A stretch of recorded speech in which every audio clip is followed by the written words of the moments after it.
ഉടമ്പടി തുടങ്ങണം എങ്ങനെയാണ്?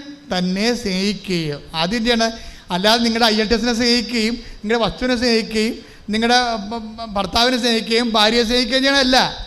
ആദ്യം എന്താണ്? ദൈവത്തെ സ്നേഹിക്കണം.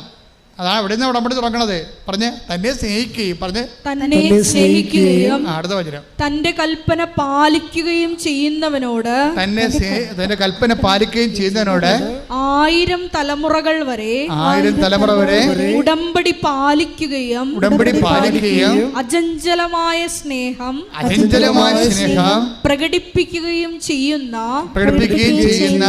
വിശ്വസ്തനായ ദൈവം. അപ്പം വിശ്വസ്തനായ ദൈവമാണ്. അതായത് ഇതുപോലെ തന്നെയാണ് വിശ്വസ്തത നമുക്ക് വേണ്ടത്. ആ ദൈവം പറയുന്നുണ്ട്. എന്താണ്? കർത്താവ് വിശുദ്ധിയുള്ളവരെ പോലെ നമ്മളും വിശുദ്ധരായിരിക്കാൻ പറയണ പോലെ തന്നെയാണ് ഈ വിശ്വസ്തത. എങ്ങനെയാണ് ദൈവം അളക്കണത്?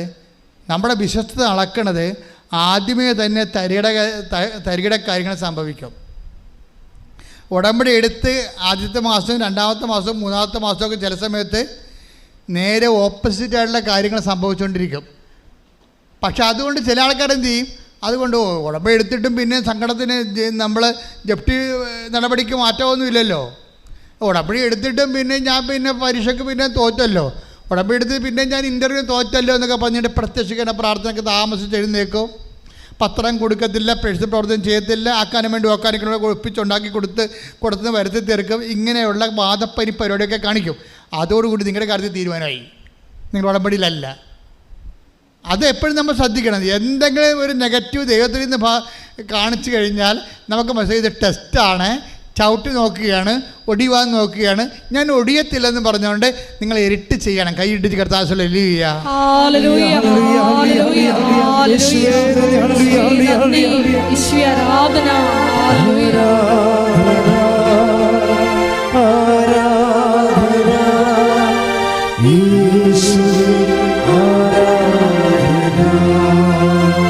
ഇതെന്ത് സംഭവിച്ചു കഴിഞ്ഞാൽ എപ്പോഴും നമ്മൾ ഈ വിശ്വസ്തത കാണിക്കണമെങ്കിൽ എന്താ വേണ്ടത്?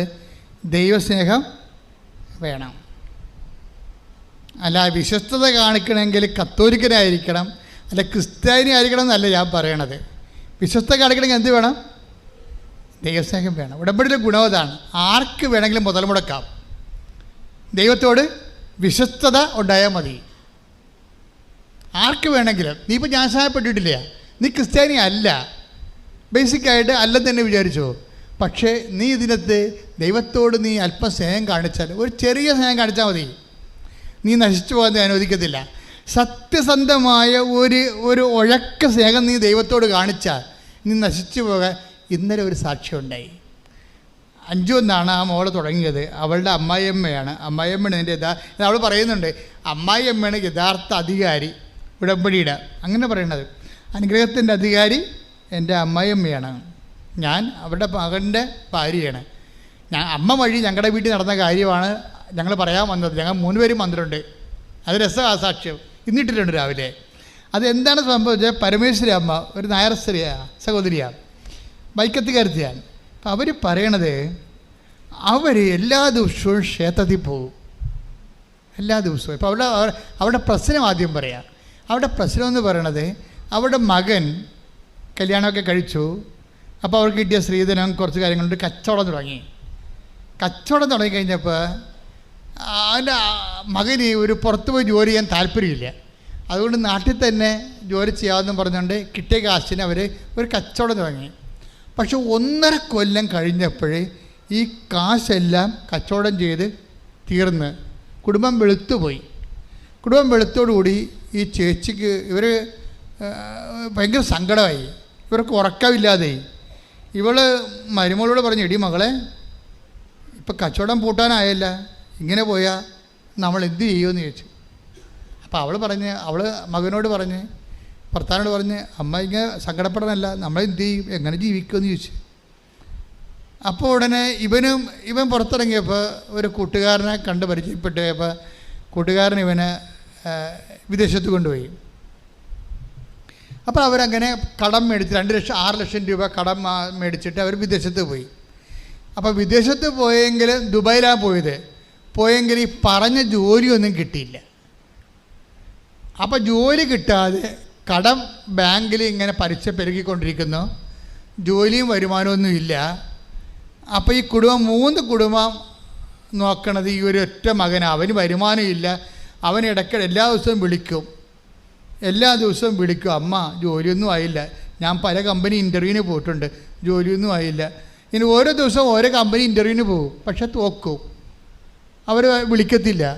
അപ്പോൾ അവനവിടെ ലോഡ്ജിൽ താമസിക്കും. അപ്പോൾ അതിൻ്റെ കാശും തീരാനായി. ഇങ്ങനെ ജീവിതം ആകെപ്പാടി അങ്ങോട്ട് തീരുകയാണ്. അപ്പോൾ ഈ പരമേശ്വരി അമ്മ എപ്പോഴും ഉള്ളിൽ പോയി ഇങ്ങനെ, അവർക്ക് ഉറക്കമില്ല. രാത്രി ഇങ്ങനെ അവർ എഴുന്നേറ്റ് നടക്കും വീട്ടിൽ, ഇത് കേട്ടിട്ടേ സങ്കടപ്പെട്ടിട്ടേ. അപ്പം മരുമകൾ പറയും, അമ്മ ഇങ്ങനെ ദൈവങ്ങളെ വിളിക്കണമുണ്ടല്ല, നമ്മളെ സഹായിക്കും, അമ്മ വന്ന് കിടന്ന് ഉറങ്ങ്. പക്ഷെ ഇവർക്ക് കിടന്നാൽ ഉറക്കം വരത്തില്ല, കുടുംബം പട്ടിണിയിലോട്ട് പോയിക്കൊണ്ടിരിക്കുകയല്ലേ, വല്ലാത്തൊരു ജീവിതമാണ്. അപ്പോൾ ഇങ്ങനെ വന്നപ്പോൾ ഇവർ പെട്ടെന്ന് ദൈവമേ എനിക്കൊരു മാർഗമില്ലേ എന്നിങ്ങനെ ദൈവത്തോട് ചോദിക്കും. അപ്പോൾ ഇവർ സ്വപ്നം കാണാം. സ്വപ്നം കണ്ടാ പിന്നെ സ്വപ്നം തന്നെ കണ്ടില്ലേ, ഇവർ സ്വപ്നം കാണും. സ്വപ്നം ഇതാണ്, അവരെല്ലാ ദിവസവും കുളിച്ച് കുറിയിട്ട് അവരുടെ അടുത്ത് 100 മീറ്റർ അകലെ ഒരു ക്ഷേത്രമുണ്ട്. അപ്പം ക്ഷേത്രത്തിലൂടെ എല്ലാ ദിവസവും പോകും. എല്ലാ ദിവസവും ക്ഷേത്രത്തിൽ പോകുന്ന പോലെ ഇവർ സ്വപ്നത്തിൽ രാവിലെ കുളിച്ച് കുറിയിട്ട് സ്വപ്നത്തിൽ ക്ഷേത്രത്തിലൂടെ പോവുകയാണ്. പക്ഷേ ഇവർ ആ സ്വപ്നത്തിൽ കണ്ട ക്ഷേത്രത്തിലൂടെ പോയിട്ട് നടന്നിട്ടും കുറേ നടക്കാനുണ്ട്. അവർ ആ 100 മീറ്ററൊന്നുമല്ല, 1000 മീറ്റർ നടന്നിട്ട് എത്തണില്ല. അപ്പോൾ ഇവർക്ക് സംശയമായി, ഇതെന്താ ക്ഷേത്രം കാണുന്നില്ലല്ല, എത്തണില്ലല്ല, സ്ഥലത്ത് എത്തണില്ലല്ല, ഇതെന്ത് പറ്റി, നടന്ന് ഞാൻ കുഴഞ്ഞല്ല എന്നൊക്കെ ഇവർ പറയുന്നുണ്ട്.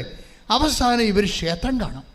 ക്ഷേത്രം കാണുമ്പോഴുണ്ട് അവിടെ ബലിത്തറയില്ല, ആൽത്തറയില്ല, ശ്രീകോവിലില്ല, ഒന്നുമില്ല.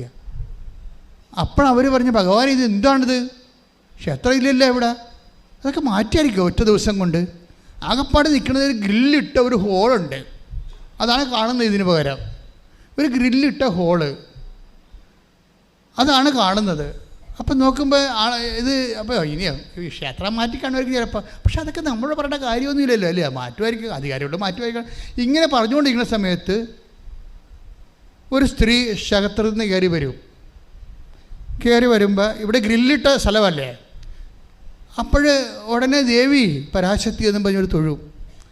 അപ്പോൾ ഉടനെ ദേവി പറയും, നീ വിഷമിക്കണ്ട, നീ ഉടമ്പടി എടുത്താൽ മതി. ആ സാക്ഷി നിങ്ങൾ കേൾക്കണം, വല്ലാത്ത ഒരു സാക്ഷ്യമാണ്. ഈ വർഷം കേട്ടത് ഏറ്റവും ടോപ്പ് സാക്ഷ്യമാണ്. ഇവരത് മനസ്സിരിക്കും, പക്ഷേ ഇവർക്ക് അതിനെക്കുറിച്ച് അതൊന്നും അറിയത്തില്ലല്ലോ, അറിയത്തില്ല. അപ്പം ബെറ്റി എന്നും പറഞ്ഞു ഇവളുടെ ഒരു പണ്ട് പഠിപ്പിച്ച, ഇവൾക്ക് നിലത്തെഴുത്ത് പഠിപ്പിച്ച ഒരു സ്ത്രീ, ഇവർക്ക് പ്രായമുണ്ടേ, ഈ പരമേശ്വരി അമ്മക്ക് പ്രായമുണ്ട്. ആ ബെറ്റിയുടെ മകളെ എഴുത്ത് തുടങ്ങിക്കാൻ വേണ്ടി ആയിരിക്കും എന്ന് വിചാരിച്ചുകൊണ്ട് ഇവർക്ക് കടവല്ലേ, ഭയങ്കര പങ്കപ്പാടല്ലേ, അവിടെ കുടുംബം ക്ഷയിച്ചുകൊണ്ടിരിക്കുകയല്ലേ. അപ്പോൾ അതിന് ബെറ്റിനെ എടുത്തു തുടങ്ങിച്ചത് ഈ ടീച്ചറാണ്, ബെറ്റിയുടെ മോളെ എടുത്തു തുടങ്ങിച്ചത് ഈ ടീച്ചറാണ്. ഇപ്പോൾ ബെറ്റിയുടെ പേരക്കിടാവിനെയും കൊണ്ട് ബെറ്റി വരികയാണ് എന്നാണ് ഇവർ ധരിക്കണത്. അപ്പോൾ പറഞ്ഞ്, ടീച്ചറെ ഞാൻ അങ്ങോട്ട് വരിക കേട്ടോ. പറഞ്ഞു, നീ എന്തിനാണ് വരണത്, നീ ഇപ്പോൾ ഒന്നും വരണ്ട, എന്താ നമ്മുടെ ഇടം അവളെന്തിനാ അറിയണത്, നല്ല കാലം അവൾ കണ്ടതല്ലേ. അപ്പോൾ ഇപ്പോഴത്തെ കാലം കണ്ടാൽ അവൾക്ക് സങ്കടമാണ് ടീച്ചറിനെ, അപ്പോൾ നീ വരണ്ടെന്ന് പറയും. പിന്നെയും ടീച്ചർ വിളിക്കും, പിന്നെയും ഈ ബെറ്റി 2 ദിവസം പിന്നെയും വിളിക്കും, ടീച്ചറെ എനിക്ക് ടീച്ചറിനൊന്ന് കാണണം, നീ ഇപ്പോൾ വരണ്ട, നീ എന്തിനാ ഇങ്ങോട്ട് വരണത്, നിൻ്റെ കൊച്ചിനെ എടുത്തു നോക്കിയാണെങ്കിൽ അവിടെ എവിടെയെങ്കിലും ഉള്ള ടീച്ചർമാരെ കണ്ടിട്ട് എടുത്തു നോക്കിച്ചാൽ മതി, ഇങ്ങോട്ട് ഇത്രയും കഷ്ടപ്പെട്ട് വരണ്ടെന്ന് പറയും.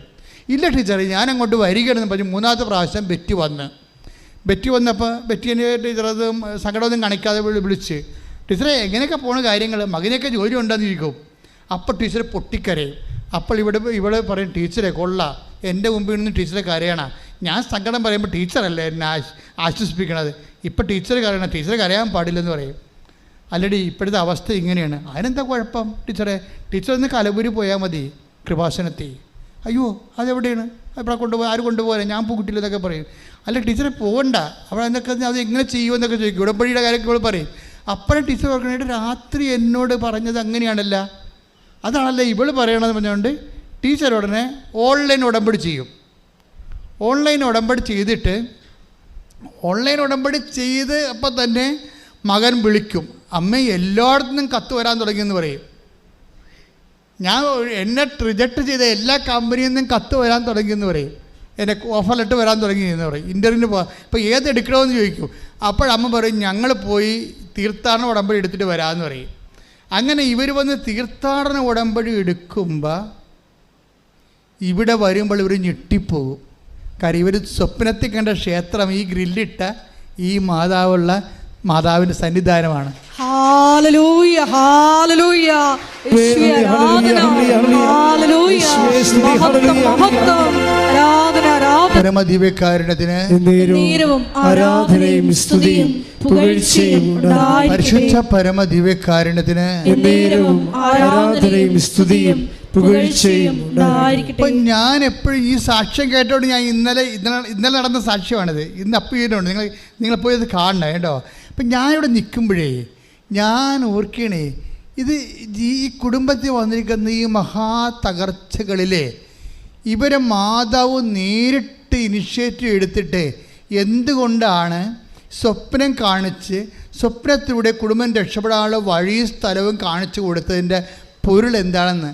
അപ്പോൾ ആ സാക്ഷ്യത്തിൽ അവർ പറയുന്നൊരു കാര്യമുണ്ട്, അത് നിങ്ങൾ ശ്രദ്ധിക്കണം. ആ സാക്ഷ്യത്തിൽ പറയുന്ന കാര്യം വെച്ചാൽ ഞാൻ എപ്പോഴും ക്ഷേത്രത്തിലോട്ട് പോകുന്ന വഴിക്ക്, ഈ 100 മീറ്ററല്ലേ ഉള്ളൂ ക്ഷേത്രത്തിലോട്ട് പോകുന്ന വഴിക്ക്, അപ്പോൾ ഒരു കുഞ്ഞു കുരിച്ചെടി ഉണ്ടാവും അമരോത്ഭ മാതാവിൻ്റെ. ആ കുഞ്ഞു കുരിശടിയിൽ കവർ ചെയ്താണ് ഞാൻ ക്ഷേത്രത്തിലോട്ട് പോണത്. ആ കുഞ്ഞു കുരിശടിയുടെ ഞാൻ പോകുന്ന വഴിക്ക് മാതാവിനെ കാണുമ്പോൾ ഞാൻ മാതാവിനോട് പറയും, അമ്മേ എൻ്റെ കാര്യമൊക്കെ അമ്മക്കറിയാവില്ല, ഞാനൊന്നും പറയേണ്ട കാര്യമില്ലല്ലോ എന്ന്. ഇതാണ് ഇവർ പറയണത്. അമ്മേ എൻ്റെ കാര്യമൊക്കെ അമ്മക്കറിയാമല്ലോ, ഞാനൊന്നും പറയേണ്ട കാര്യമില്ലല്ലോ. അപ്പോൾ ഇതാണ് അവരുടെ പ്രാർത്ഥന. ഇത് ഇവർ എപ്പോഴും എല്ലാ ദിവസവും പറയണ സംഭവമാണ്. അതായത് നിങ്ങൾക്ക് മാതാവുമായിട്ട് എന്തെങ്കിലും ചെറിയൊരു റിലേഷൻ ഉണ്ടെങ്കിൽ നിങ്ങളുടെ ഏറ്റവും തകർന്ന കാലത്ത് ആ റിലേഷൻ വെച്ചുകൊണ്ട് അമ്മ നിങ്ങളെ സഹായിക്കാൻ വന്നിരിക്കും. അതിൻ്റെ പേരിലാണ് നിങ്ങളിവിടെ ഇരിക്കണത്.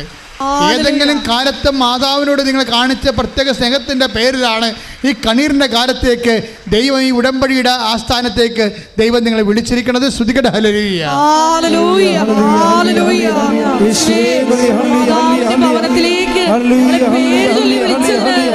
ജീവിതം മുഴുവൻ കടപ്പെട്ടിരിക്കുന്നു. നന്ദി പറയുന്നു. ഹല്ലേലൂയ.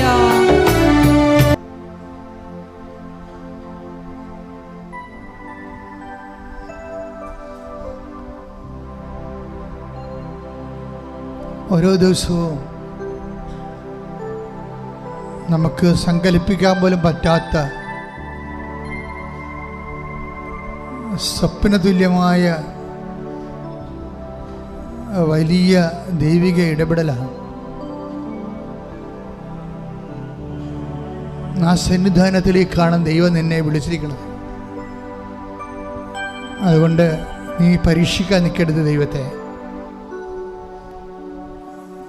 നീ ഉടമ്പടി എടുത്ത് നോക്കട്ടെ എന്ന് പറയരുത്. ദൈവം ആദ്യം അടയാളം കാണിക്കാൻ വേണ്ടി നീ ഉടമ്പടിയിലെ പൂർണ്ണമായ ഉത്തരവാദിത്വം ഏറ്റെടുക്കാതെ അറച്ചു നിൽക്കരുത്. ദൈവം അത് എപ്പോഴായാലും നിന്നോട് വിശ്വസ്തത കാണിക്കും. നീ പക്കയായിട്ട് ചവിട്ടിയാൽ ഒടിയാത്ത സ്റ്റേജ് പോലെ റിലയബിളാകാൻ, വിശ്വസ്തയാകാൻ, വിശ്വസിക്കാൻ പറ്റുന്ന വ്യക്തിയാകാൻ നോക്കാൻ അതിശക്തമായി ശ്രദ്ധിക്കട്ടെ. Hallelujah, hallelujah, hallelujah, hallelujah. യേശുവേ മേരി മാതാവേ ശ്രദ്ധിക്കട്ടെ. Hallelujah, hallelujah, hallelujah, hallelujah, hallelujah. യേശുവേ ഹല്ലേലൂയ, ഹല്ലേലൂയ. യേശുവേ വിശ്വസ്തതയെന്ന ഈ കൃപ ഞങ്ങൾക്ക് നൽകണമേ. ഹല്ലേലൂയ. മഹത്വം, മഹത്വം, ആരാധന, ആരാധന. പരിശുദ്ധ പരമദിവ്യകാരുണ്യത്തിന് ആരാധനയും സ്തുതിയും പുകഴ്ചയും ഉണ്ടായിരിക്കട്ടെ. കേരള സഭ ഇന്ന് വളരെയേറെ പ്രാർത്ഥന ആവശ്യമുള്ള ഒരു സഭയായി മാറി. ലോകത്ത് ഏറ്റവും കൂടുതൽ പ്രാർത്ഥന ആവശ്യമുള്ള ഒരു സഭയായി കേരള സഭ മാറി. അത്രയും ആശങ്കകളും അത്രയും സംഘർഷങ്ങളും സഭയിൽ വന്നു. സഭയുടെ സംരക്ഷണം തന്നെ നഷ്ടപ്പെട്ട പോലെ നമുക്ക് തോന്നണം.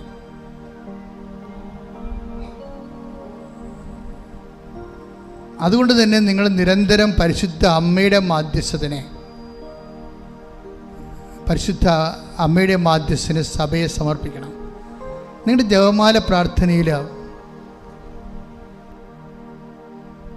അതുപോലെ തന്നെ നിങ്ങളുടെ ഉടമ്പടി ജീവിതത്തിലും പരിശുദ്ധ അമ്മയെ രൂപതകളെ സമർപ്പിക്കണം. പരിശുദ്ധ അമ്മയ്ക്ക് നിങ്ങളെ ബലമുള്ളവരാണ്.